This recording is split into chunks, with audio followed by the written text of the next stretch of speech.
You guys are looking at me over my cup of coffee, it looks like. Maybe I should move the camera a little, or move my coffee, right? About to start the show here on Blog Talk. Let me see if I can refresh the chat over there for any of you who are trying to do that. Let's see. Your show will go live in 5 seconds. 4, 3, 2, 1. Blog Talk Radio.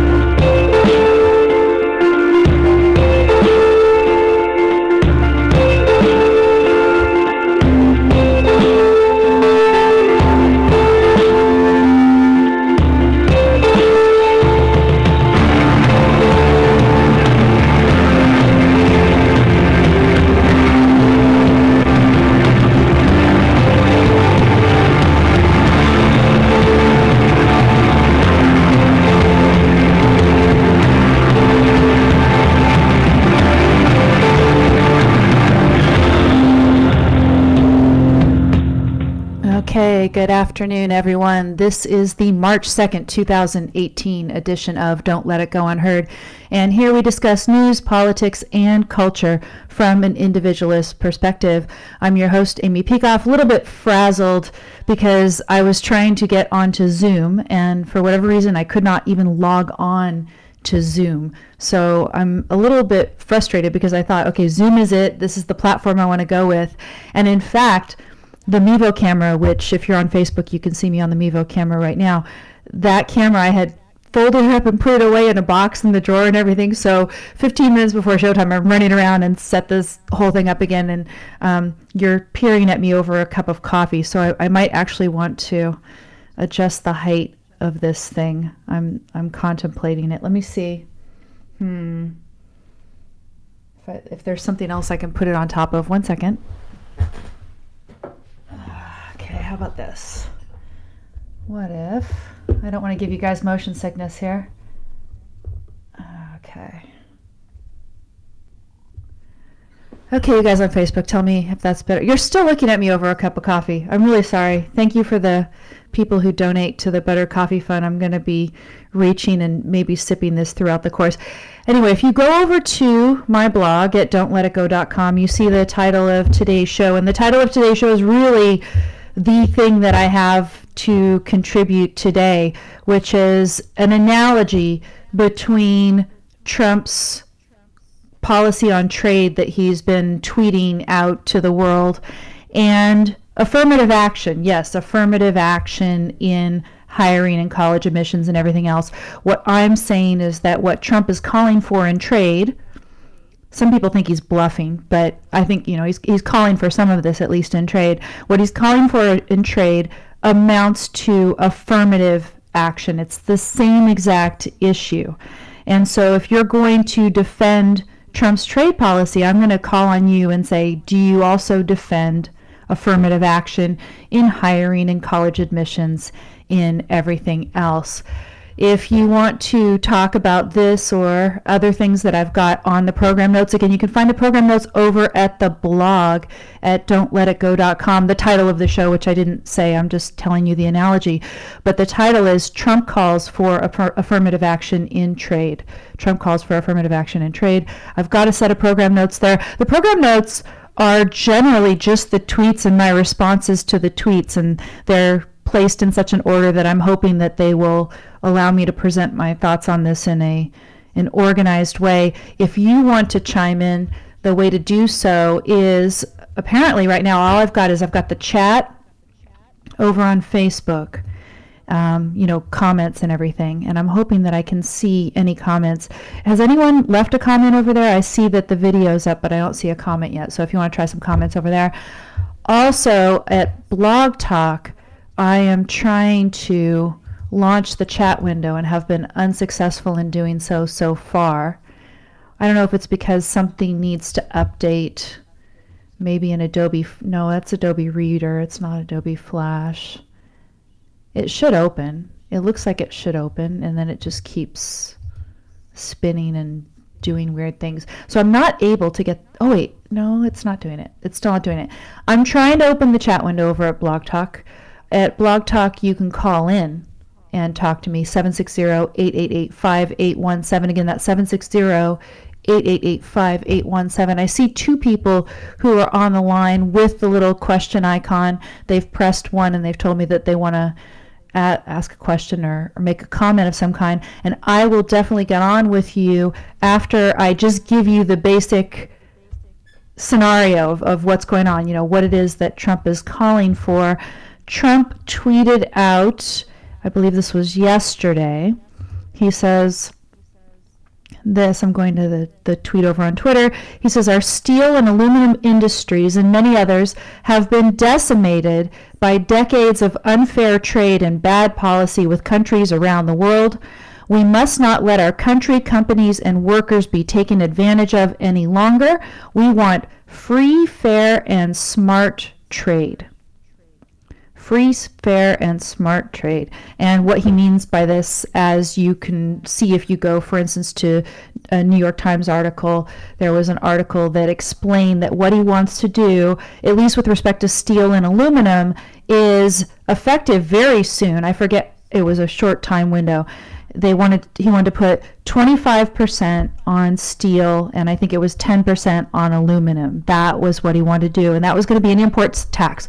So if you import it from anywhere, and he said, no country can be accepted or anything, because you don't want to have each of them trying to vie for favors. Any country, so any country, ally, China, doesn't matter. We don't get much steel from China, apparently. I'm getting a little education here. We get most of our steel from Canada and Mexico, but any steel, 25%, just almost immediately. No time to adjust. I mean, people are just caught in a lurch, and suddenly they're going to adjust all of the prices on their finished goods because suddenly steel is going to cost them 25% more, 10% for aluminum if they import it. This is what he's doing. And my response, initially was just, what do you mean by free trade in effect? I say, if you understood what free meant, what free trade is, why it's both moral and necessary for human life, you would consider the last two parts of your tweet, fair and smart, you would consider those to be redundant. The only free, the only fair and smart trade is free trade in effect. Now I've got getting in some comments over at the Don't Let It Go page on Facebook. Yeah, Jay says, tariffs, how dare you slap yourself? I'll show you, I'll slap myself. Yeah, we're going to get into this. What is it that he is promising or threatening or, as a negotiating point, as a starting negotiation? What is it that he's actually trying to do? He is asking for Americans to pay an extra tax to import things that they were importing before fairly cheaply, right? Why import something? Importing something is kind of a hassle, right? You import it because it's that much cheaper. So this is what he wants to do, and he wants to do it. Why? Because our steel and aluminum industries are decimated. That was the first of the tweets. And then later, when I was thinking about this, I was like, well, what is it that he is doing? He's doing this because he wants to help, supposedly, the steel and aluminum industries. The steel and aluminum industries in particular have suffered because we have been importing more steel. We've, all the companies here who use steel have found it more economical to import steel and aluminum. And he wants to make it so that more steel and aluminum is made here in the United States. He doesn't say exactly what reason why, but he wants to help these industries. And so it occurred to me what he's basically calling for. This is the analogy, and we'll explore the analogy in a bit, but he's calling for essentially affirmative action in trade, and that was then my second response to that same tweet. Essentially that's what he's asking for, affirmative action in trade. And as I said, we'll explore the analogy, but before we do that, and you can tell me whether you think the analogy is a good one or a bad one. I've had some discussions on Twitter about it.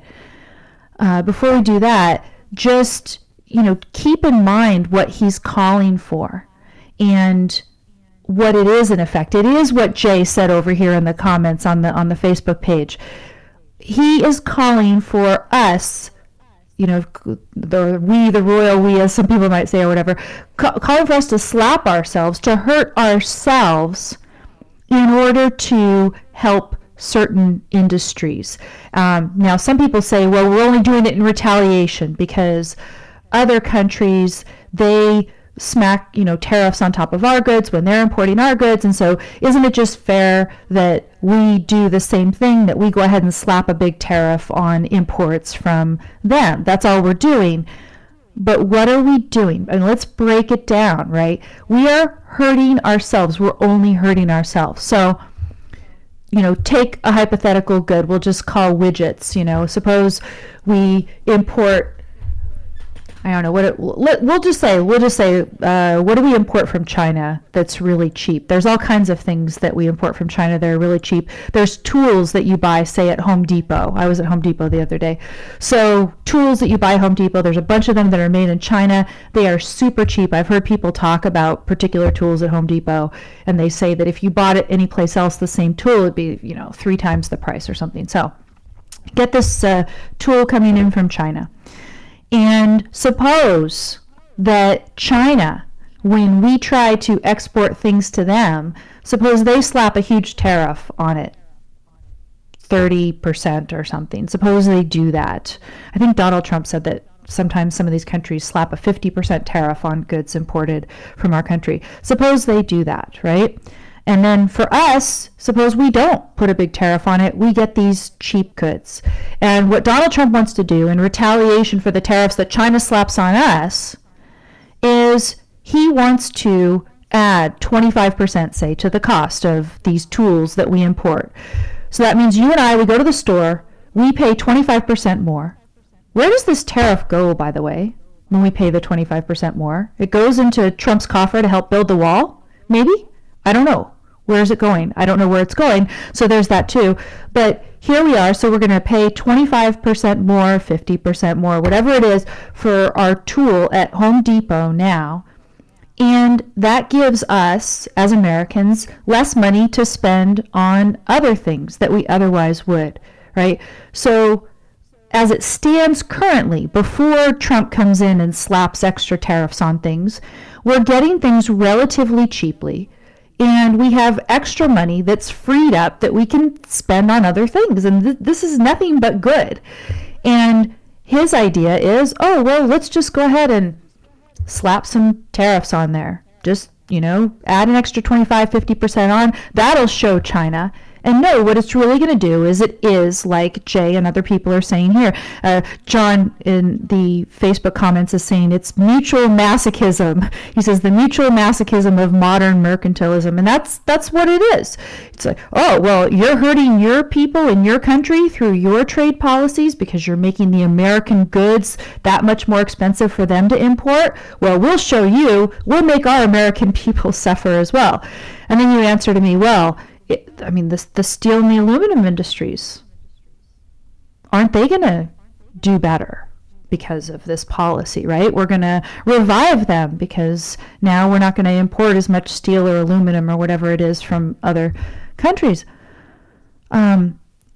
First of all, is that really going to help them in the long run? Suppose okay, well, the only reason that the steel and aluminum industries in our country can thrive at a certain level of production is because of huge tariffs that protect them from competition with other countries. That is not a sustainable way. Again, those people in those very industries, maybe in the short term you think they're going to do okay, but in the long term they are going to suffer. They are going to experience all the higher prices and all the inefficiencies because of this tariff that is being skimmed off the American people, put into Lord knows what slush fund and everything else. I don't know what he's going to do with it. If it's government spending, it's probably going to do something bad that's going to result in an inefficiency someplace else. If he builds the wall, that's certainly going to be the case. So it's not actually going to help them. What would be the proper answer, if indeed it is the fact that the steel industries and the aluminum industries are failing, right? It is to have those people shift their productive ability to other industries where we, to use the economic term, we in the United States have a comparative advantage. That is one solution. Now, this is if you say, okay, the reason that our steel and our aluminum industries are failing are because we just aren't as good. Maybe it's harder to extract the natural resources required to produce steel and aluminum here. But there may be some other things that Trump could do to help the steel and aluminum industries. And I put help in scare quotes because the things that I'm thinking of involve removing regulations of various kinds from those industries. So suppose it's unionized labor. So why don't we get the grip of the unions off of these industries so that they can operate more efficiently and cheaply and competitively? What if there's other sorts of regulations, OSHA type regulations and stuff that you can, relieve these industries from and thereby make them more competitive? So Trump could do things to make them more competitive. If you look at it and you say, okay, well, actually, we're not competitive in steel and aluminum. We just aren't. We can't be. We have a comparative advantage in other things. Then economic theory tells you, basic economic theory tells you, that you should shift to the things where you have a comparative advantage. That's what you should do. And you should put all of your effort into those things and then trade for the steel and aluminum where you don't have a comparative advantage. It's very, very basic economic theory. But what he's saying is, okay, there's unfair trade policies in the world. Somehow, China, and let's just say, okay, China has been doing unjust things, maybe even violating the rights of its own citizens in instituting policies that Trump is calling unfair. Suppose they are actually unjust trade policies that they have instituted.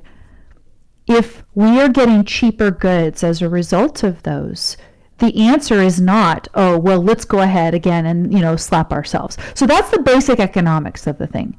That is the basic economics of the thing. And since I've laid that part out, I'm going to go ahead and start taking the calls that I've got over here. Again, the number at Blog Talk, if you want to call in, is 760-888-5817. Hi, you're on the air. Who's this? Hi, Amy. This is Brian calling. Hi, Brian. Have you called before? I've called, but not for quite a while, but I do listen to your show when I can. Okay, excellent. Well, thanks for calling. And are you commenting on Trump's trade policy here? Trade policy here, yeah. I'm going to be au contraire and take the opposing viewpoint. Go for it. Go for it. I mean, I've read a lot about trade, for example, Adam Smith's Wealth of Nations, which everybody cites as the Bible on free trade. And even Adam Smith gives us free trade exceptions. If you're trying to, he says that it might be, necessary to use protectionism if you're trying to break open a foreign market, protect an emerging infant industry. If you're trying to protect an industry that's been critically wounded by imports, or if you're trying to protect an industry critical to the national defense. And we talk about comparative advantage. Okay. So wait. We should. Wait. Brian. We should break each of those down. Hello. So we should. Okay, yeah. We should look at each of those exceptions separately. Sure. There's one of them in the end when you talk about national defense that we might have something to say about. But let's talk about the others. So again, the first one was what? Breaking open foreign markets. Breaking open foreign markets. So the idea is we want to break into a foreign market, and your position is with exports. For exports, sure. And so your position is that our government should initiate force against American importers, extract money from them in order to break open foreign markets?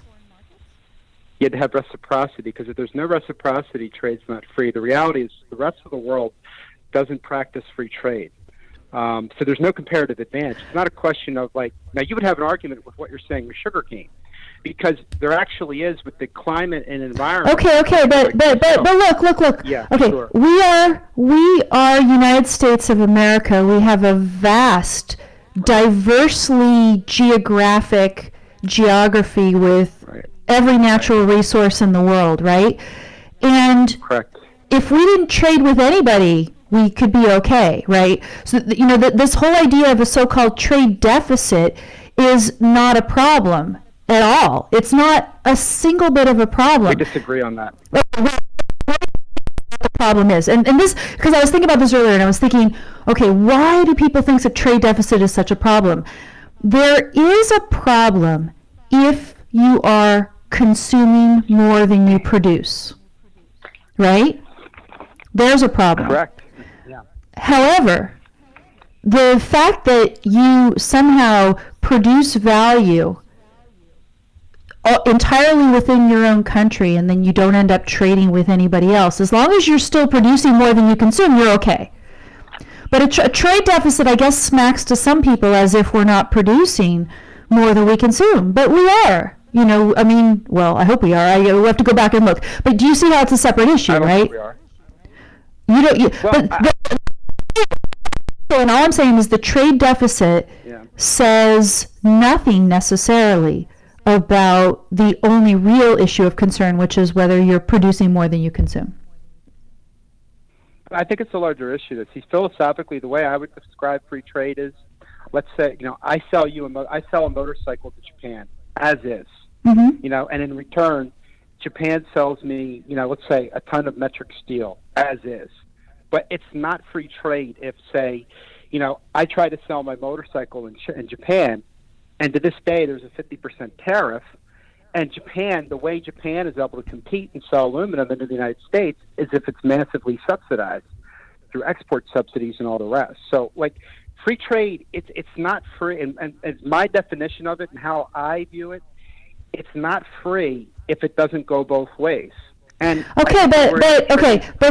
the thing. Suppose that other countries, what they're doing, they're choosing to initiate force against their citizens to make the things that their citizens would like to import from us more expensive. That's what they're choosing to do, right?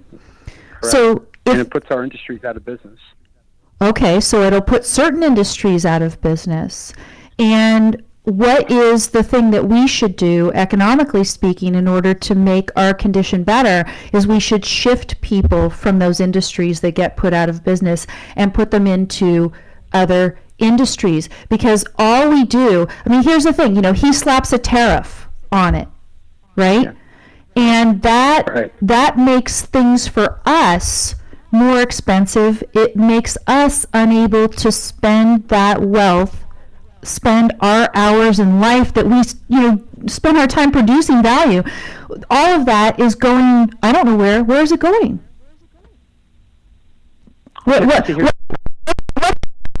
going to spend the money on? Inflation-adjusted wages haven't gone up in 20 years. Our inflation-adjusted wages have declined because we've lost so much industry. I can point to where my parents grew up. In upstate Pennsylvania. Yeah, do they have cheaper imports at Walmart? Sure. But you know what you have now? You have a lot of poverty that it didn't exist 50 years ago. You have a lot of meth. Is it because the government keeps stringing certain industries along and making them think that they're going to be, quote, protected, and instead, because they let them die on the vine. Well, but there are certain, in our country, that's a different argument. That's not creative destruction. Creative destruction is the horse and buggy to the car. It means better technology comes along. Creative destruction is not. Creative destruction is also finding cheaper sources for things. No, that's something different. Creative destruction is better technology. Creative destruction is not an industry closes up because you lose out to a country that subsidizes cheap labor. That's something different altogether. If another country is subsidizing a product and you lose because of that, that's a different issue. Creative destruction is just better technology comes along. So if we went from a car to something else, here's the thing. Okay, suppose company. I'm a CEO of a rational CEO of a company here in the United States. Right. and I have a raw material like steel that I need for my production of my output, right? Whatever product it is, my widgets. And I am looking at the prices of steel here in the United States, and I'm looking at the prices of steel for imported steel, and the imported steel price is a whole lot better.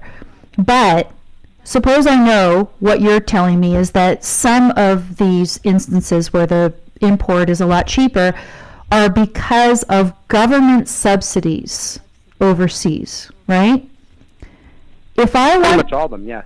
okay, well, if that's true, right, if that's actually true, then as a rational CEO, am I going to put all my eggs in one basket and count on that continued stream of cheap steel from overseas, knowing that it depends on a government continuing to subsidize? You are, because that's the way it's been for 30, 40 years, because you got 40 years of history to back it up. There's nothing that suggests that whether it's Japan or Europe or China, that those subsidies are going to end anytime soon. It's not like this is a policy that's been implemented within the past 5 years, and they have a rich tradition of free trade. You look at China, Japan, Germany, etc. I mean, they've always... Okay, now again, we get apparently most of our steel from Mexico and Canada. In your knowledge, Right, is it from there? But okay. So suppose that there's a big loophole there. You know. Okay, but the steel may come from Canada. However, China uses a massive backdoor through NAFTA, which means it's not just that they would export a product into the United States tax-free. What they'll do to get around targeted tariffs is they'll export a product into Canada or Mexico, knowing that because of NAFTA, they can then ship the product from one of those countries and then into our country tax-free. So you're basically going on the idea. Well, let me ask you first. We have to have a basic foundational question, right? The basic foundational question is: do you believe it's wrong for government to initiate force against its citizens? Well, I don't define this as force against the citizens. Okay, no. Let's back up, because what we're talking about is we're talking about Donald Trump signing something in the next week or something that is going to force everybody who imports steel to pay an extra 25%, and that money is going. It's going to be 25% higher. It may be 10 to 15% higher. It's not going to.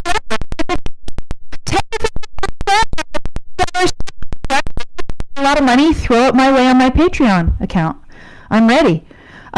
They're going to steal money from American citizens, and the only way that you are going to get out of that is if you choose to purchase from the approved vendors. They are using force. They're going to use force against American citizens who wanted to import steel. Is that okay? It's absolutely necessary. Like if we didn't do import quotas, okay. So you believe in certain circumstances that it is fine for government to initiate force against its citizens. Look, do I believe in small government and free markets? Yeah, but not to the point of death. Okay, so where do you draw the line? Well, where I draw the line is if it was something like sugarcane, where we really, with our climate, can't make it, and you really do want to go to a country like Brazil because they have a better climate for it, and there really is a comparative advantage, then I think it's foolish to have a tariff. But if it's something we can make here, then we should, because the alternative is we're just not going to have a manufacturing and tech base. We're going to be an agrarian. So basically, you want the government and government bureaucrats to get into the business of deciding where we do or do not have the ability to compete or produce or have any sort of a comparative advantage. That's what you want. Well, but we already have that anyway. The difference is if we already are having winners and losers picked, and we're losing. So we have to adjust to the realities of the world. Look, if trade with Japan or China and any of these countries really was free and it really was a two-way street, and we sold them our stuff as is, and they sold us our stuff as is, then I would say that's free trade, and I'd be fine with it. But It's not free trade, because when these other countries have massive subsidies, Or like when Apple moved their plants to China. Okay, they get lower tax rates. That's fine. And if it was just an issue of taxes, I would say that's our problem. But it's not that. It's that they get massive export subsidies, and China says, you make your plants here, we'll build it for you and pay for it. Well, then it's not free trade. It's massive subsidies. And if you're going to argue that we get the benefit of cheaper exports, well, then that blows a hole in the idea then that government interference means higher prices, because in a lot of instances it doesn't. Plus, what we can offer is we can say that we believe in free trade between Texas and Massachusetts. So if you don't want to deal with high taxes and labor unions in a place like Massachusetts, you can make your stuff in Texas. Look, this is what happened with Reagan and the import quotas in the 80s. It was brilliant, actually, because it didn't say that Japan or West Germany couldn't sell their cars here. But what it says is you're going to have to start making your cars here. And the way West Germany and Japan got around labor unions and higher taxes and higher regulation was they started moving all their stuff south. But you're basically saying that it is okay for the government to initiate force against citizens in order to achieve what you deem to be some appropriate trade balance. Why not just remove force entirely and let the market figure this out? Why not benefit from... There is no free market. But there can be a free market here. Basic economic theory will tell you that if you get the cheaper goods, you import the cheaper goods, even though they're making them artificially cheap, that's not a concern of yours. It's not, using up any of your resources. What will use up your resources is if you end up slapping a tariff on your own citizens and then spending that tariff money on who knows what, some sort of inefficient government bureaucracy full of crony swamp, whatever, which is where it's all going to go. We are now going to be shooting ourselves in the foot to, I would argue we've done that the last 30 years. And I would also argue that, America went from 13 colonies to the most powerful country in the world with the high tariff wall through the 1960s. We didn't have any manufacturing after the Revolutionary War, and somehow these horrible tariffs, we were able to become the world's premier industrial power, have technology. So you're saying despite them, again, if I would say if I get something that I need at a cheaper price, and that enables me to spend the money that I would have spent on that tool or whatever, on something else, then I benefit. How can you, say that there's anything different? Now let me get on the comments here, because the comments on Facebook are scrolling at a rate, and I wanted there's a comment that Luca made, and now because the comments on Facebook are scrolling quite quickly, there's one I wanted to get to. Let me see what I can get here. Oh gosh, now I've lost it. No, because I'm not making a lot of sense. That's fine. I'm cool with it. No. Let me get that. No, I got Luca's comment. Okay, here it is. He says the fact that another government with which you're trading is not playing fair does not mean that my government should start playing unfair against its own citizens because of the other government. So he's, it's another way of saying what I'm saying here. If we went ahead and lowered all of our tariffs to zero tomorrow, that means we would be able to free up so much wealth in our country and be able to invest that wealth into all the different things where we do have a comparative advantage. And yeah, would there be shifting from one industry to another? Yeah, there would. But let's go through, because you listed, Adam Smith you said 4 different exceptions. So can you... Yeah, free trade exceptions. But can I comment on that comment, though? Sure. Because I feel that was directed at me. Look, if we did that tomorrow, we just wouldn't have any manufacturing or tech. We'd create new trillionaires. So George Soros would have even more money. The Koch brothers would have even more money. Silicon Valley and the hedge funds would have more money, and probably about 100% of economic gains would accrue to a tiny handful of oligarchs. That would happen. We'd lose our automotive industry. We'd lose steel. We'd lose aluminum. We'd lose machine tools. We'd lose semiconductors.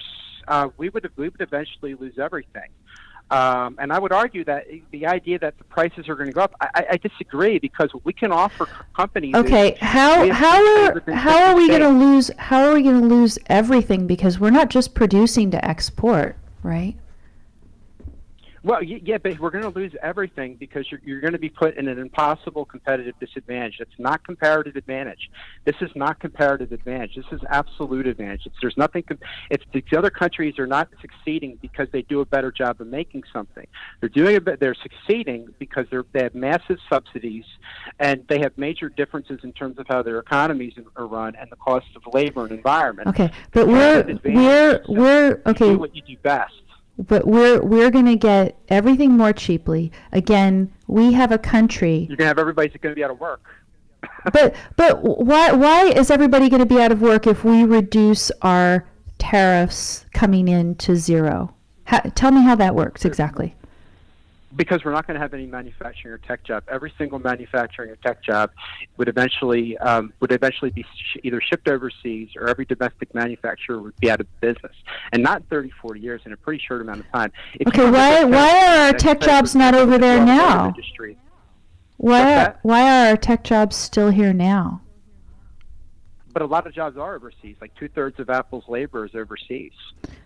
More. Right, but not tech jobs, for example. So we still have Silicon Valley and all the creativity and productiveness. Yeah, but a lot of the jobs have gone to India and elsewhere. I mean, yeah, do we have Silicon Valley? Yeah, but we have had a lot of tech and manufacturing jobs. I remember in the 90s when we were being told we didn't need these dirty, grimy manufacturing jobs. And the third world, the third wave tech jobs. Okay, so basically, if we put our tariffs to zero tomorrow, right, that means we can import a lot of cheap stuff, and some industries in our country will go out of business, and some people will be out of work, and some people will have to shift to other industries. But you're saying that everybody is suddenly going to have to be out of work just because we reduce our tariffs to zero? We're going to lose pretty much every manufacturing and tech job. Are we going to have some agriculture? Are we going to have jobs in sales? Yeah, but purchasing power would collapse. It'd be massive deflation because you're not going to have those high-paying, high-wage jobs in manufacturing and tech. I mean, they would eventually all disappear. And so you're basically saying that if we withdraw the use of government force from our citizens, that there's going to be a lot of pain in the process. You'd be committing hara-kiri. We'd be a third world country. Yeah. Well, I don't see. I mean, no. How in the world are we not going to have any manufacturing or tech? Certainly, at a certain point, you'd have next to nothing.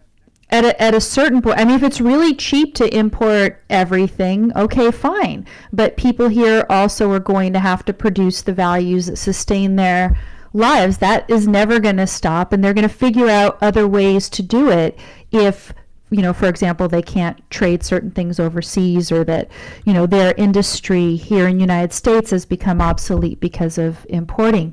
The answer, the broader principle here, right? We could talk about the details of exactly how it would come out, right? But I agree with you that if we remove government force tomorrow from certain industries, there is going to be some pain and some adjustment involved. So, for example, if we freed up healthcare entirely tomorrow, right? If we got rid of, for example, Medicare, and we ended up doing it privately and everything, all those Medicare bureaucrats will be out of a job or whatever. Yes, would there be displacement?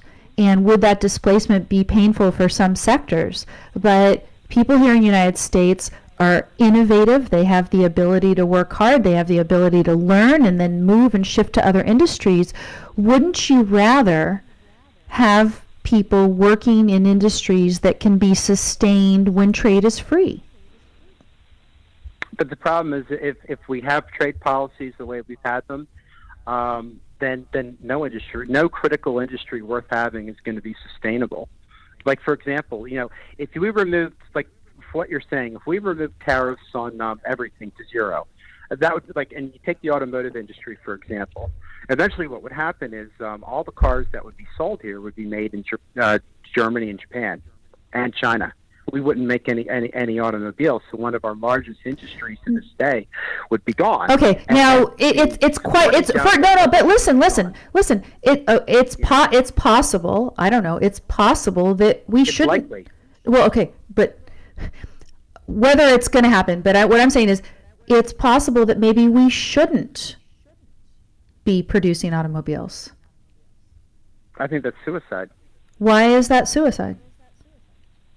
Because it's a critical industry that provides a ton of good-paying jobs, and in okay, but we can have other in industries that provide good-paying jobs. Why, if it's truly the case that we could not be competitive if we put our tariffs to zero, then maybe that industry needs to go. But then every industry is going to go. I mean, just run down the list. I mean, we'll have. Well, not every industry cannot go, right? Every industry cannot go. Yeah. Well, but if history tells Okay, let's go this. Let's go, Brian. Let's go worst case scenario. Yeah. Let's go worst case scenario. Worst case scenario, we remove all the tariffs tomorrow. Everything down to zero. And then every damn industry in the whole US just collapses. It's just done. But we start over. It wouldn't happen immediately, but within 10 years it would. Okay. Well, if it's not going to happen for 10 years, that's plenty of time to shift the resources to everything else. Why are you so pessimistic about the ability of American people to learn and to shift their talent over to industries that would still be able to compete when we reduce our tariffs to zero and get everything in here more cheaply? Just think of all the resources, all of the wealth that would be freed up if those tariffs weren't scraped off by our government and spent on Lord knows what. See, here's the thing, though. I have tremendous confidence in American ingenuity. The problem is making Americans compete with one arm tied behind their back. And having... Okay, wait. How? No, wait. Why would Americans be having an arm tied behind their back in the scenario that I just put out where we put zero tariffs? Where's the arm tied? Well, because you could have a genius create an entire new industry, and then, China or Japan or Germany or another country is going to, within a period of time, they're going to end up, basically copying what you're doing, and because they can stay at the cheap labor, they can use massive government. Okay, now what do you mean? What do you mean by copying what we're doing? Oh, they'll copy the patent or come up with. Okay. No. Listen, sir. Listen. I'm going to mute you. I'm going to go ahead and mute you right now because you've changed topics. I'm not changing topics. You are. You are changing topics. You are talking now about intellectual property theft, and that is a different topic, sir. But it relates to trade. It relates. Okay. But listen, if we have provable instances of intellectual property theft, then those goods should be banned. Yeah, but nothing happens. China's like the. What do you mean? Okay, no, whatever. No. I'm telling you what should be the case. So yeah, if there is an instance of intellectual property theft, then ban those goods. But that is a separate topic. I'm talking about no intellectual property theft. I'm talking about being able to import cheap screwdrivers to go to Home Depot or Walmart or whatever and purchase these things. And then because I'm able to buy something at 1/3 the price or 1/5 the price that I used to be able to buy it, I have money to free up and maybe create a job for somebody. Maybe I could pay somebody to do gardening or whatever that I couldn't spend before because I can buy cheap things at Home Depot or Walmart. Yeah, but I'd rather have people working in an automotive plant. You'd rather. What you are saying is that we should use government force to, put some constellation of tariffs out there to create an economy full of different industries that you'd rather see. Instead of leaving people free to figure out what they can do and what they can make money at and what they can support their families doing. Well, but the thing is, in a perfect world, what you're saying would be true, but you have to see the world the way it is. Okay. And so let me tell you that you have to see human nature the way it is. Human nature is such that it does not operate properly under compulsion. It does not. It not. Worked for America with tariffs. I mean, where are the great countries that were built on free trade? I don't see any. From what I understand, there was a period in British history where they unilaterally dropped the tariffs to zero and thrived. Just not when the British Empire was at its peak in the late 19th. Well, I'm going to have to get people. But anyway, the point being is this. The point being is this. Human beings do not operate. They cannot be creative and productive under compulsion. Now, right now in the United States, we could do a Mills method of difference just to, illustrate this. The least regulated industry right now in the United States is tech. One of the most regulated industries is finance, banking, and everything else. Which one is thriving and booming, comparatively speaking? It's the tech industry, which is subject to the least regulations, the least government force. But in general, a mind is something, a human mind is something that is required for our survival and that cannot operate under compulsion. And you cannot say, I don't care if you say, oh, well, there was a certain period of in American history where we had a lot of tariffs and somehow we did okay. That doesn't change the fact that human beings operate better when they are left free, when they are left free to choose what they are, have in your own interest. I mean, what industry are you in, Brian? I'm self-employed. But what do you do? I work in health services. Okay, health services. So I work for myself. Mm-hmm. So provision of what kind of health services? Alternative health. Alternative health. So, for example, what, like acupuncture or chiropractic or? Yeah, along those lines. Okay. So let's say that the government comes in and says, okay, from now on in acupuncture industry, there has to be a state licensing board, and you have a whole bunch of whole new exams that you have to take every month, or not every month, but every few years you have to take exams with continuing education. And of course, initially you have to take a huge exam in order to get certified, kind of like the bar exam for attorneys. And you have to have a licensing fee, and then there's an ethics board, and all these things that are going to come down on your industry. And there's going to be a bunch of rules of ethics about how you can conduct your business and the types of conversations that you have with your clients. You see where I'm going with this, right? I do. I would give you a different example, and of course, No.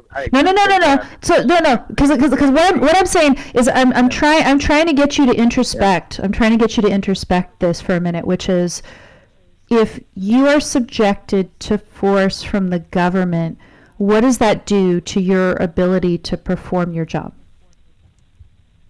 Oh, it affects me greatly with costs. But here's an example I would give you. And similarly, right. If we go to one of these companies that's currently importing steel, say, and we tell you that option for you to import steel at that price that you thought you were going to be able to for the next 5 years, you can no longer do it, then suddenly that company's plans to build a new factory over here, or to expand and start, launch a new product line over here, or whatever else they were going to do with those resources, gone. Just gone. Okay, but let me argue. So that's a fair point to make. But let me offer my point, which is to help explain why I feel the way I do. And you can agree or disagree, and that's fine. But I live across the street from Merck, basically. It's basically a stone's throw. Mm-hmm. I have a lot of clients that work at Merck. If Merck closed up their production and moved to China, moved their headquarters to China, mm-hmm. I mean, most of my clients would be gone. The local economy, which has been booming even through the Great Recession, it would collapse. Yeah, and most likely, be out of business. But most likely, because of the resources that are freed up, something else would take its place. And what Merck has a big building, and that would go for sale, and then somebody would come in and buy it, and then there'd be a whole bunch of new employees for you. So there might be a period of transition that could be quite painful in certain areas. I'm not saying that there wouldn't. Or there might not. Or there might not. But Okay. no, but what I'm saying, let's, Brian, I'm gonna actually have to cut this out pretty soon because we've been talking for quite a while. But what I'm gonna ask you to think about is, the scenario that I drew for you about the government clamping down on your particular industry and making it impossible for you to conduct your business in the way that you ideally envision because of various regulations and constraints that the government is putting on you. It is government force. And what you're proposing to do is the same exact thing for other industries because of whatever your ideal scenario is. And I'm saying human beings don't operate, they can't produce, they can't use their mind to produce the values that sustain life when force comes in. And it's wrong to use that force. It's wrong to initiate force against a human being. It doesn't matter whether it's to combat irrational or immoral, unjust trade policies from China or not. It's still Donald Trump proposing, to initiate force against our citizens in a certain industry. It's just a tariff. It's just money. It doesn't sound like anything, but it is the same exact thing when you start to think about what those companies might have been planning to do with the resources that they had on hand and that they'll now have to divert to spend an extra 25% or 10% or 15%, whatever it turns out to be, on steel. And that's just immoral. So anyway, I thank you for challenging me on it, but it's that fundamental. You see why it's that fundamental that's the most important issue? We just have a strong disagreement, and that's, good people of goodwill can disagree. But again, my closing statement before you let me go, and I do appreciate you being generous with your time, especially with the differing viewpoint. I truly appreciate that, especially in today's world. But I would argue that I feel that there's the world the way you want it to be, ideally, and there's the way the world is. And in the classroom and academically, free trade's a no-brainer. But in the real world, it's rarely ever practiced. And so I feel that you have to adjust to the real world the way it is. Okay. But what I'm saying is that in the real world, if other people are not practicing free trade, the answer is not to add more. And what I'm going to end up going into next is this. How about this issue, Brian? Are you for affirmative action? No. You're not for affirmative action. So maybe we should continue the discussion. How is affirmative action different from what I'm talking about here with this trade policy of Trump, in your view? Well, and first off, for example, China's not practicing affirmative action. Germany or Japan or the European Union aren't practicing affirmative action. Canada. Okay, no. But what I'm saying, what I'm saying is Trump is proposing to use affirmative action to so-called protect the steel and aluminum industries, right? No, I would use a different term. Okay, why are you against affirmative action? Why are you against affirmative action? Well, because it doesn't judge people based on their abilities. It judges people it gives people preferential treatment based maybe on their ethnicity or their religion or whatever it might be. So why would you want to give people preferential treatment based on the industry that they work in? So my answer would be that I want, this is America, and I want, preferential treatment to be given to, American industry and American workers. Okay, but what I'm saying is, okay, so why would you want to give preferential treatment to American workers in certain industries over American consumers of cheap goods? Well, why preferential treatment of one over the other? Right. Because if we don't give preferential treatment to American workers, American workers are going to have a lot less disposable income to consume, and their wages are going to collapse.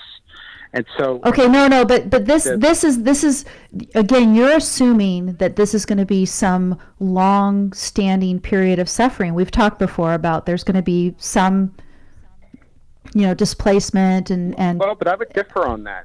But I would differ on that based on experience. I mean, not fanciful stuff I've read in the book, but the idea. They haven't had yeah. Go ahead. But okay, but affirmative action you are against, and you think it would be wrong to use government force to tell a certain company that they should hire a certain percentage of blacks or whatever, and it's simply because of the racist issue. It's the race issue that makes you against affirmative action, because you say, okay, well, it's judging people based on race, not on merit. Well, here in this case, you're judging industries based on whether certain industries are located in America versus elsewhere. And well, because you're either going to give them preferential treatment based on being here, or what you're in essence going to say is you're going to get the preferential treatment if you're based in China. So it's going to be either one or the other. And if I have no, I mean we're not necessarily going to import everything from China. Again, steel is coming primarily, I guess, from Mexico and Canada. Right. Okay. So let me modify. So then we're either going to give people preferential treatment for making this stuff here, or they're going to get preferential treatment for making it in other countries. And why should we give preferential treatment for people making stuff here in the United States versus importing it? Why does it matter whether it's made here versus over America? But how is that an argument?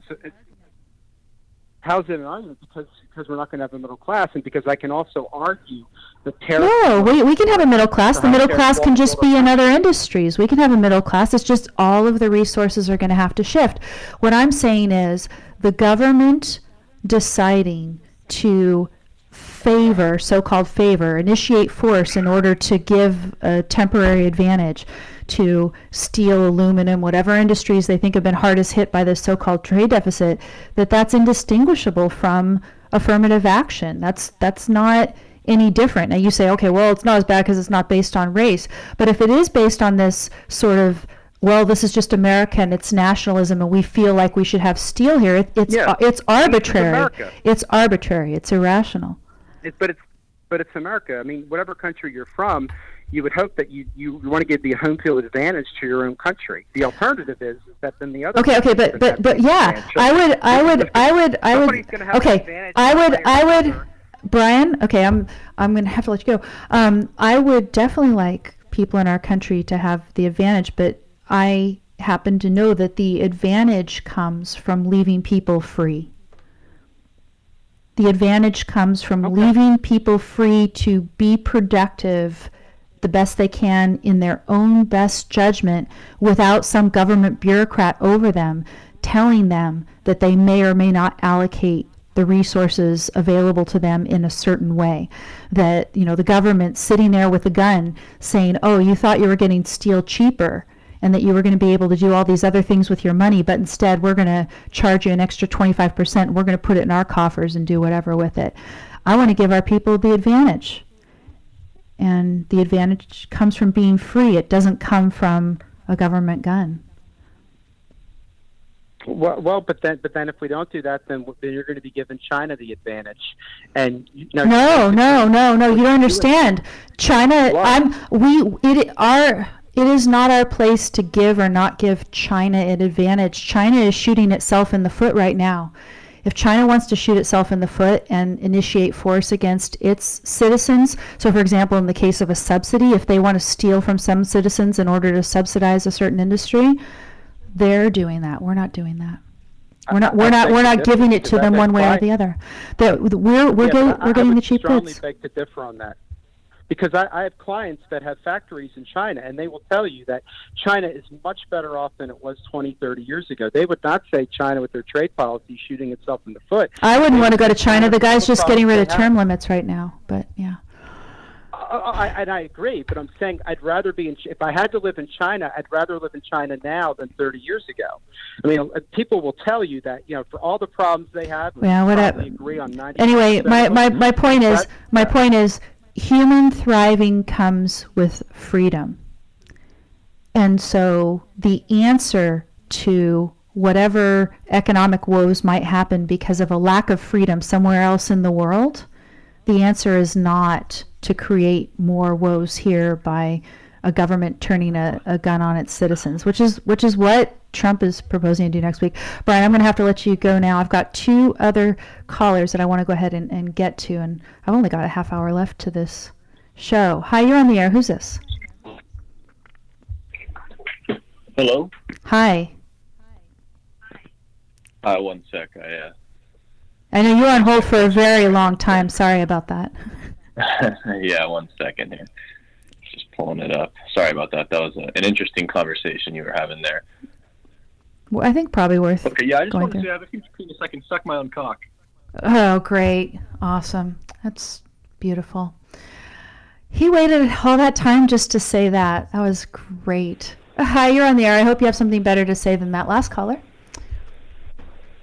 Hey, Amy, it's Matt. Hello, Matt. How are you? I'm good. Hey, I just kept going back to the same old thought about that last guy, how he's stuck in the perceptual level of mentality.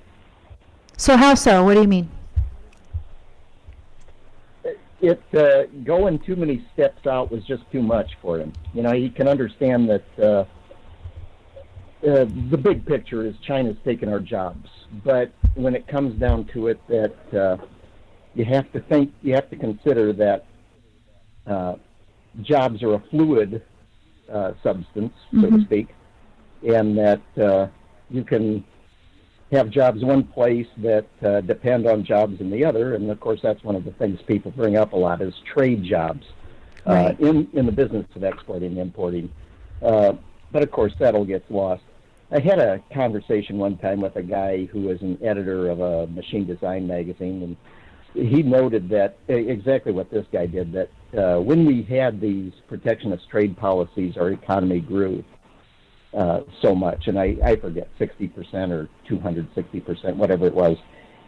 And I pointed out to him that, you're relying on this one thing, and think of all the different possibilities. I mean, our population tripled or quadrupled in that time too. And so then he comes back and says, oh, well, that, our population tripling only made a 10% difference. Well, I can find 5 other things that make another 10% difference on top of each other, and pretty soon that goes away. But I mean, really, the thing to think about, the thing to think about is suddenly Trump is going to come in. Well, forget the suddenly part. It doesn't matter. He could announce it way in advance. It doesn't matter. He's going to make something cost 25% more, 15% more, 10% more to an industry. And that will make fewer resources available for that industry to invest in other things. I mean, it's very, very simple. And I think Brian was understanding when I was laying out for him, what it would mean for government to come into his industry of alternative healthcare, whichever kind he provides, and make that analogy to the same sort of considerations that would be at play for a CEO of a company that produces products that require steel as an input. If they're thinking of investing money in a new product line, or if they're thinking of maybe starting a new factory for an existing product line and creating more jobs and more wealth, they can't do that anymore. And who knows where that money's going to go, right? The government's just going to skim it off and what? It's going to go in the wall or something. And that wall is going to be worthless. It's not going to create value for us. It's not going to make us more productive as far as I know. Oh, absolutely. I'm 100% with you there. It's a black hole, and isn't going to get any better.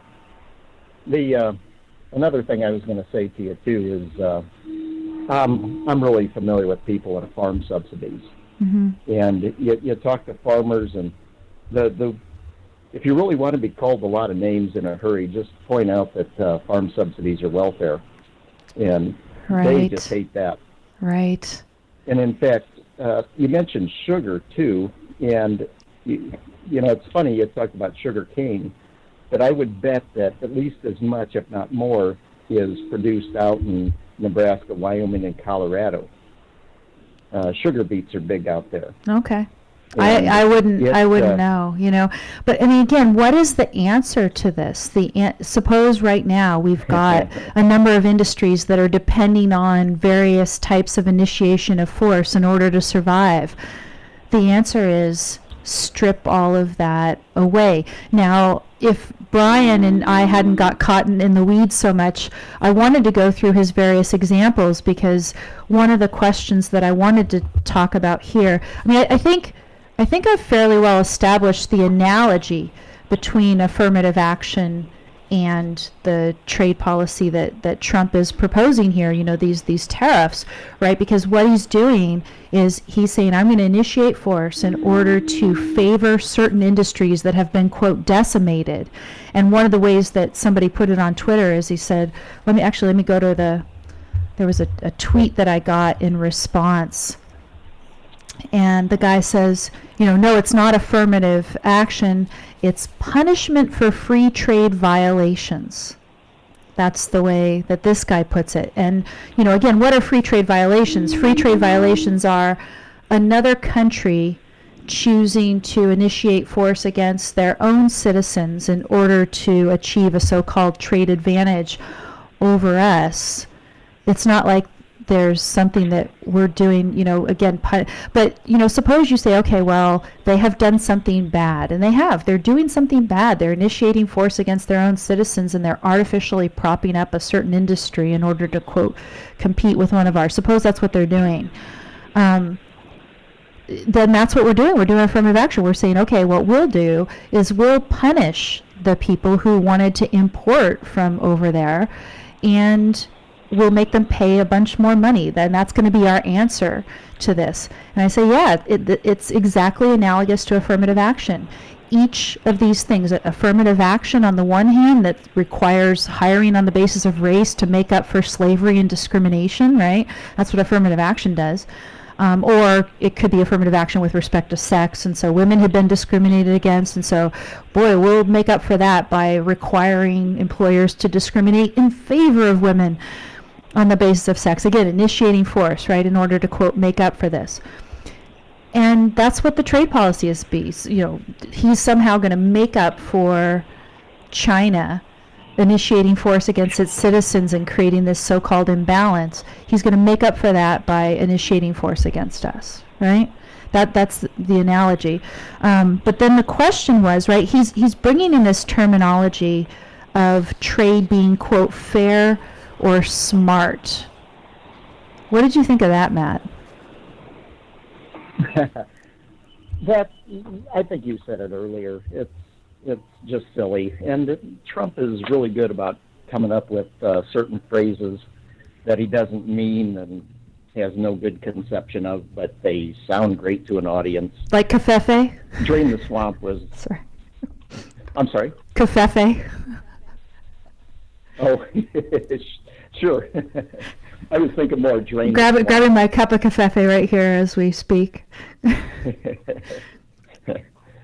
Yeah, his drain the swamp one was the one that tickled me the most, because he had no intention of ever draining the swamp. But well, imagine the swamp. Imagine the swamp that's going to develop around how to calibrate these tariffs that he's envisioning.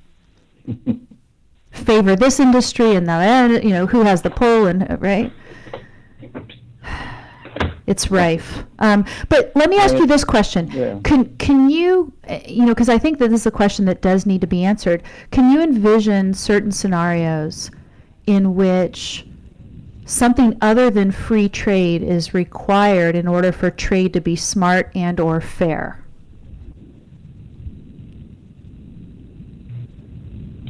Only if I'm a crony.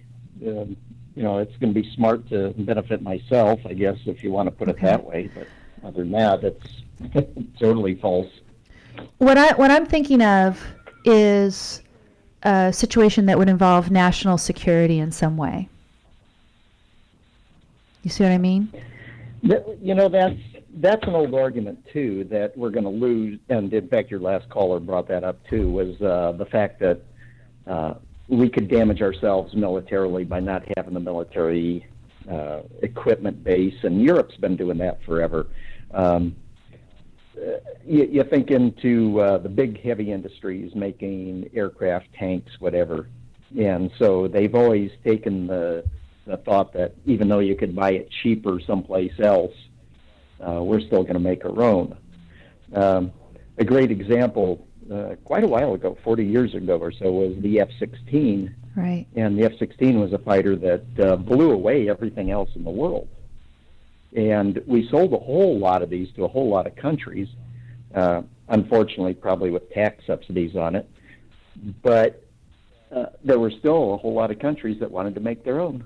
And so you had all these inferior products out there that can't match the F-16, and I'm sure they cost a whole heck of a lot more. Sure. So, so the kind of thing I was envisioning was, suppose you say, well, and for freedom purposes of freedom, leaving trade free, we want to allow people to import steel, say from overseas. But suppose you thought there's a certain amount of steel production that we have to maintain in our country just to have, say military readiness at any time. Then that would be an issue of national security. And then you'd say, okay, we need people to donate funds because, suppose if you left everything free, we wouldn't produce any steel at all in the United States. I doubt it. But suppose that was the case. If it was the case and there was a certain minimum that we had to keep online for some reason at all times, then that's national security. And we need to have that come out of funds and earmarked and everything else. But otherwise, I don't see another scenario where you say for trade to be fair and or smart, it has to be anything other than completely free. Well, I'd even go back to the steel. It's the whole premise is that you have to have such a capital investment to get a plant started. Right. But then again, if it is wartime, you're going to waive all the pain and agony of environmental impact statements and everything else to get this going if you really had to. And steel is a worse joke. Well, no, again, and that's the first answer, right? That's the first answer is if he wants to make these industries more competitive, get all of those regulations off their back. Well, hopefully he'll do some more of that. He has done a little, and that's the only heartening thing about his presidency so far. Yeah, exactly. Anything else, Matt, before I let you go? You've done a great job. Sorry.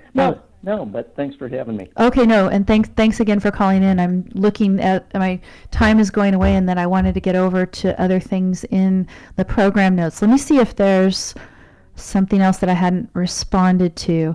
So, really, this is the thing that I'm asking people to consider. I'm saying, okay, if you think that you are for these tariffs, how are they any different than affirmative action? And were you for affirmative action policies? I would say most people on the conservative side of the aisle would say no. I was not ever for affirmative action. And indeed, that is what Trump is proposing. He is proposing that we protect certain industries because of whatever damage they've suffered from unjust and unfair trade practices overseas. And I'm saying no, the answer to this is not to do another wrong, to initiate force against our own citizens, to skim wealth off the top of people who are importing things. The answer is to leave things more free and let people here thrive. And will that result in some adjustments within the economy? People have to move from one sector to another? Perhaps. It actually might. But otherwise, I say that if you're going to have fair and smart trade, if there's any rational meaning to the term fair and smart trade means leaving the human mind free. And that means leaving the human mind free to decide how to spend the resources that they produce. So a CEO of a company that is in the United States, is currently importing one of these raw materials or anything else that's going to have a tariff slapped on it, that CEO has certain plans in mind about how to use the resources that they have at their disposal to expand their business, to make their business more competitive, to maybe, like I said, expand into a new product area, maybe build an additional factory and create more jobs. That's all gone because of what Trump is doing. And I don't see how that is, again, any different from affirmative action. Affirmative action tells an employer or a school, you have to hire or admit this person, whether or not you would have chosen to, that you know, whether you thought that was the best person for you to hire or not, based on some irrelevant characteristic. And here, some people, I guess they hide behind the fact that the irrelevant characteristic is whether or not we have a certain industry producing at a certain level in America, because it suits whatever constellation of industry they think is in the ideal American economy. Let me go over to the comments. I never did get a chat room over at Blog Talk Radio to open, unfortunately. I don't know why that's not working. Like I said, Zoom wasn't working today. Jay says, what's the point of being our own country if we just copy the admittedly horrible practices of other countries? Yeah, exactly. I mean, how are we United States if we are doing this, if we're acting just like everybody else? What's the benefit of being here? Trump is making it so that being here doesn't seem to be that much of an advantage over being other places in the world. He's getting it to a point where it seems kind of scary. Let me go to a couple other topics, because I've got about 15 minutes left in my typical show time. That's when Blog Talk is going to cut me off anyway. And like I said, if you want to go to the program notes, all the things that I've got laid out here, I've got all the discussion that I've gone through on Twitter about this issue at don'tletitgo.com. One thing that I wanted to say, sort of, there's two levels at which he was talking about this issue. At first, he was talking specifically about certain industries. He was talking about steel and aluminum. And then this morning, the last tweet that he had on this issue, the last one that I looked at, was one that talked about retributive tariff policies more broadly. And here's what he said. He said, when a country taxes our products coming in at, say, 50%, and we tax the same product coming into our country at 0, not fair or smart. We will soon be starting reciprocal taxes so that we will charge the same thing as they charge us.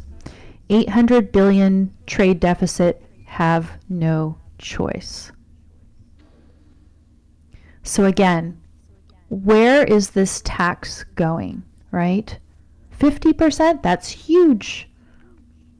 We're going to skim it off, and what crony collaboration of people is going to decide how to spend this money that's being stolen from people who are importing stuff in our country? Yeah, that's his last tweet on the issue. The other one is about Billy Graham, which I'd rather not talk about again.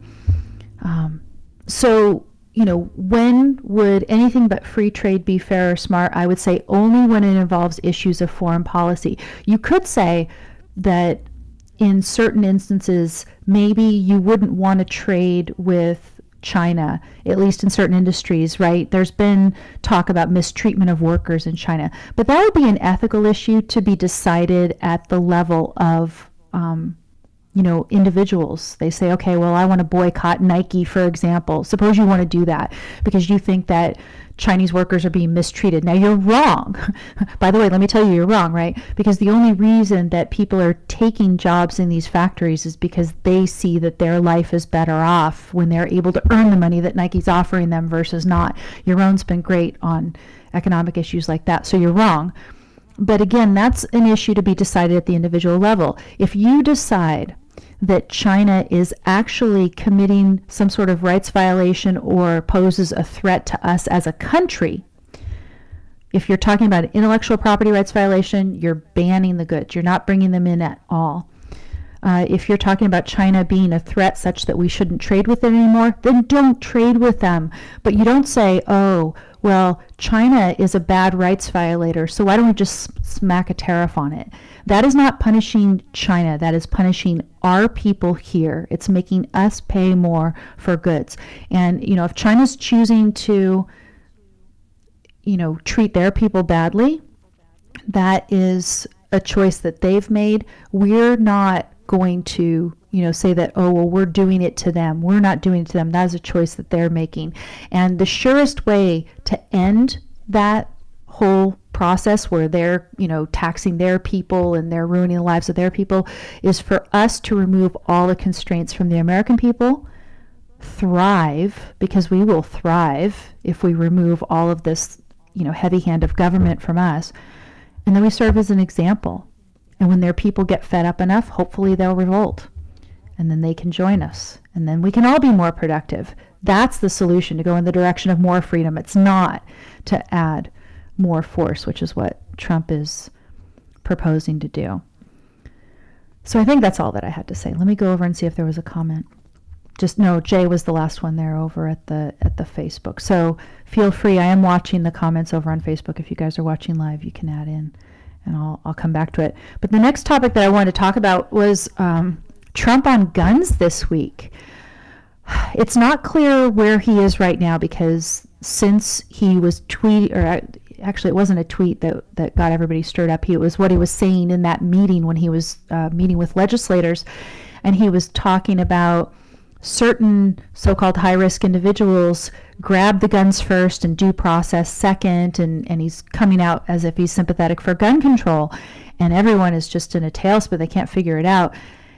For me, I talked about this, actually Limbaugh used to annoy me when he would say, oh, I told you so.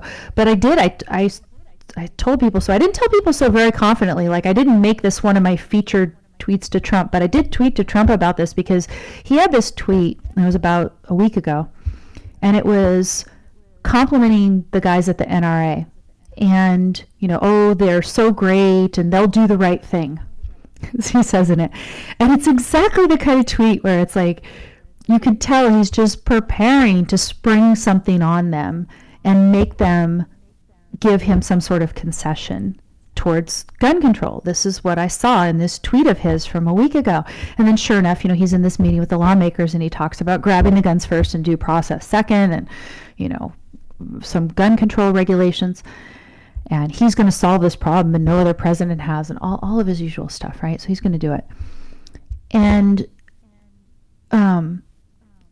basically he has this tweet. Actually, let me get to the tweet that he had on it this week.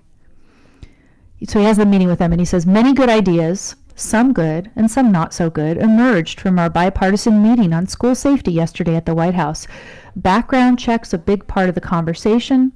Gun-free zones are proven targets of killers.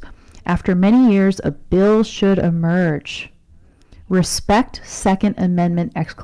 Now, when he's tweeting this, we've already got on record that he's saying grab the guns first, due process second, and then respect Second Amendment. Of course, there's other amendments that you'd say he's violating with that comment, not just the second, but certainly the second. So my answer was, the same way you respect women. I don't know what the word respect actually means to Donald Trump, but people are coming back and they're saying, oh, look, he respects women, and women have thrived under the Trump administration. So for instance, you've got Nikki Haley and other women who've been hired for important positions, and Nikki, of course, is doing well. What an impossible situation she's in. She's doing well.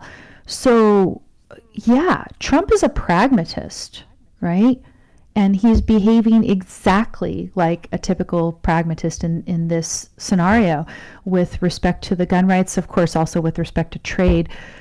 When I mean a pragmatist, what I mean is in the most fundamental sense, because again, I did some research on pragmatism for my work on privacy, and I read William James, and I was trying to get, okay, what is good for a pragmatist? What is the standard of good?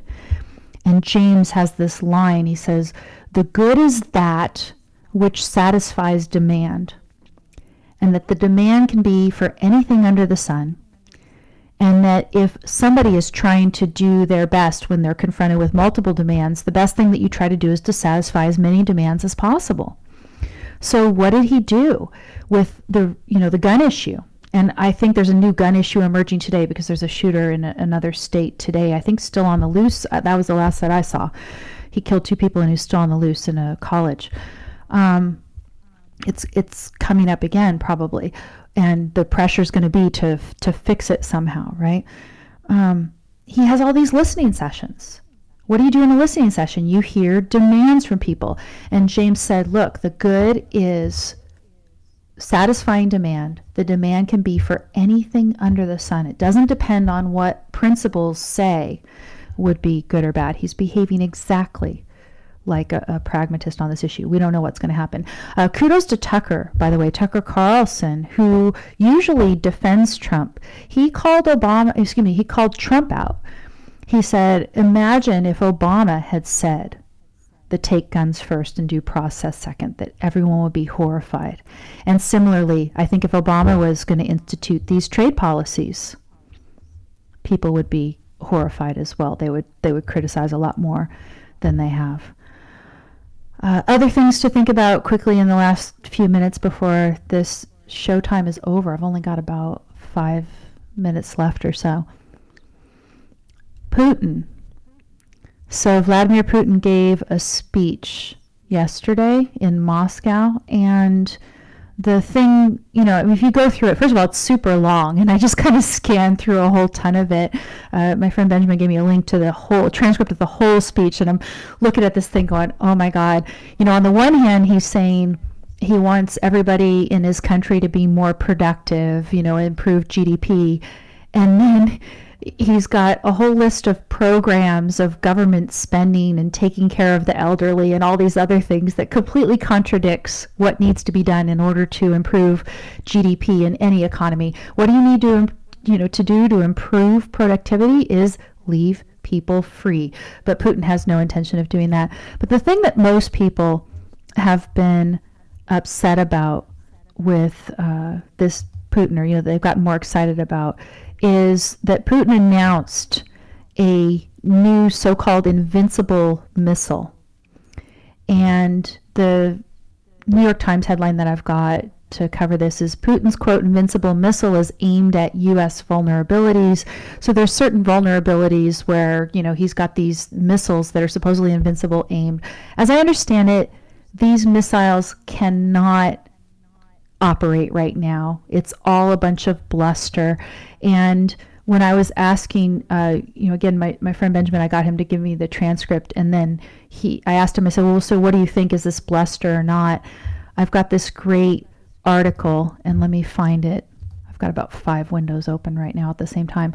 So if you go back to the program notes, there's an older story, and the headline is, Why Russia Has to Spend $350 Million Fixing Its Broken Down Aircraft Carrier. And this just kind of gives you the story about whether or not Russia's really got the capability that it's talking about, or whether it's all bluster. But anyway, so Putin's doing this. And, I was in a conversation a little bit with Benjamin, and it's like, well, he was talking about, what Putin's real strength is. He was saying, Putin's real strength is that Putin is willing to do completely horrible and unethical things. And he talked about a particular weapon that they've been deploying in Syria that's essentially like Napalm 3.0, and just horrible, atrocious, really destructive and wicked type weapons, that only the cruelest type mentality would use. But Putin's willing to do that. And I saw an analogy, right? So Putin's dangerous because he's willing to do these really disgusting, atrocious, horrible, cruel things to enemies. And, that's kind of his bargaining chip that makes him dangerous. And earlier today, when I was talking about Trump's trade policies, someone comes in and says, hey, he's just, using it as bluster. And I'm saying, do we really want to be in a position where our president is threatening to do something completely immoral and unjust, slap a 25% tariff onto an important raw material for production? He wants to use that as a starting point of negotiations because he's trying to strike a deal. Seconds. and he's done this also with the weapons, right? They say he's doing that also with respect to the NRA. He's saying, oh yeah, grab the guns first, due process second, as a starting point in negotiations. It's completely immoral. So there is an analogy there. Maybe it's not just admiration. Maybe he's saying, look, I have to show people that I am willing to put on the table something completely immoral and cruel. 60 seconds. Anti-human even. Anyway, think about that. I've got a little musical selection over at the blog at don'tletitgo.com at the end. It's nothing super arty or profound. It's just a catchy dance tune that I heard the other day. I hope you enjoy that. There's also the latest rationalization for global warming from the New York Times this morning. I couldn't resist putting that there as well. You might get a good laugh.